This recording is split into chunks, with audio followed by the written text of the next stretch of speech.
মেলা মেলা মেলা মিয়া ট্রেড ইন্টারন্যাশনাল আয়োজিত চট্টগ্রামে দ্বিতীয়বারের মতো অনুষ্ঠিত হচ্ছে এশিয়া আন্তর্জাতিক বাণিজ্য মেলা বাংলাদেশ। স্থান ইন্টারন্যাশনাল কনভেনশন সেন্টার, কাজীর দেউরি, চট্টগ্রাম।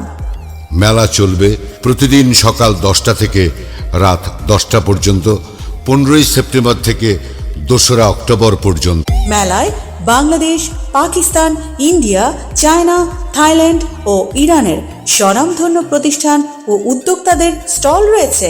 একই ছাদের নিচে আপনার প্রয়োজনীয় সকল সামগ্রীর বিপুল সমাহার। শীতাতপ নিয়ন্ত্রিত মেলা প্রাঙ্গণে সপরিবারে আজই আসুন। মনে রাখবেন, ইন্টারন্যাশনাল কনভেনশন সেন্টার, কাজীর দেউরি, চট্টগ্রাম। মেলা চলবে 2রা অক্টোবর পর্যন্ত। এই মেলা প্রতিদিন সকাল 10টা থেকে রাত 10টা পর্যন্ত চালু থাকে।